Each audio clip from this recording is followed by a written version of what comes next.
it's time you're hiring for the first time. It is extremely exciting to hire. Let's stay exciting once you hire and not be the biggest drag of your business, of your winery, brewery, or distillery. Hi guys, you're here on the Everything But the Bottle podcast with Master Distiller Benjamin Tarabello.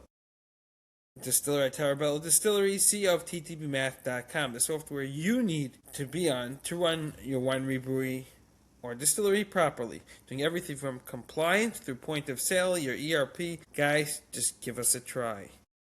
Hiring. Be careful with this one. Your brother wants the job, and he can't get out of bed. Costly mistake, guys. Very costly. Let's pay attention to who we hire. Be crystal clear what the job entails. Write it down, not just for the employee, but for yourself. You will then know what your expectations are and are they meeting it. Make them work with the team, chill with the team, get to know the team before you actually hire them. Because if they get into an argument in a restaurant over what food's good and you feel attention, this is not a guy that you want on your team. Hey, Dave Ramsey brings the wife out along as well. I'm not suggesting that, but she does have tremendous influence whether your future employee will be available on weekends. And being a winery, brewery, distillery, those are important times. If they're going to be giving you a hard time every weekend, they just might not be the employee that you need. I mean, those are the crucial times. Ask for references. If the reference is being dodgy, not picking up the phone, or it says, when they come, they work well, or he doesn't show them bad weather, a lukewarm endorsement is a bad sign, like a bright red flag. Trust your gut. You always feel bad for the guy that's unemployed, but trust your gut. I'm not going to say more than that, okay? And here's one that you got to understand is really crucial. Value over experience. Everyone looks, he has experience. Guys, flipping burgers for 90 years is still just flipping burgers. If the guy's been burning the grain at another distillery for 30 years, he's going to keep on doing that, okay? Make sure the guy's value, he's a young guy, passionate, eager to learn, brings in a charm to your place, is awesome. A negative, toxic, attitude brings in such an experience to your place, no one wants to show up anymore. Pay attention.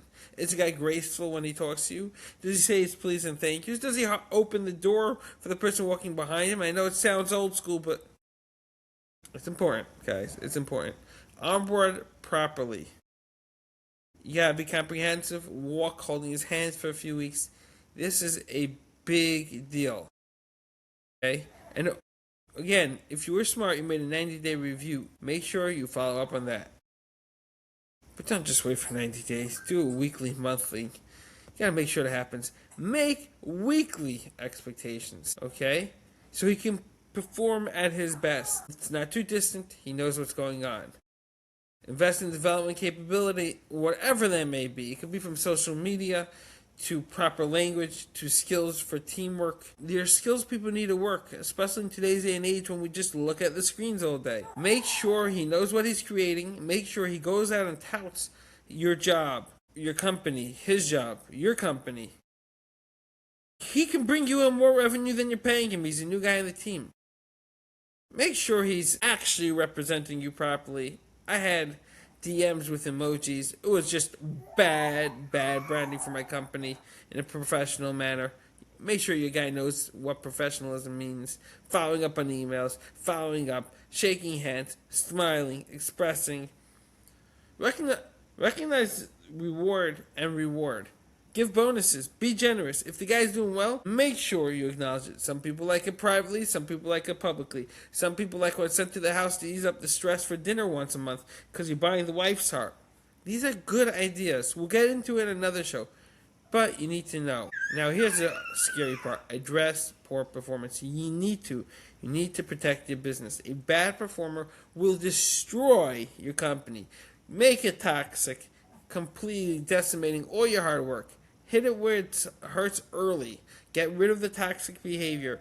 Okay, if you think it's time for him to go, it's time for him to go. He might also think that it's time for him to go, but doesn't have the guts to do it.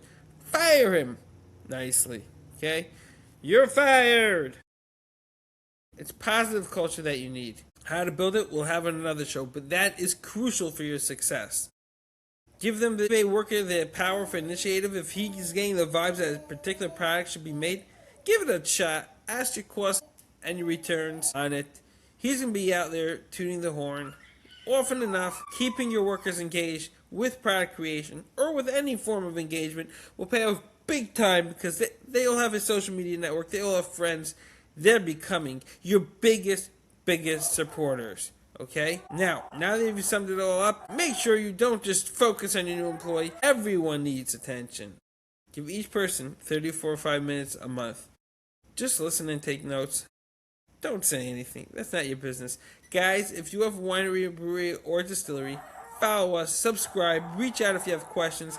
We have an awesome, shall we say, consultancy or partners that work at ttmath.com. Let's get to know each other. Take care. See you all tomorrow.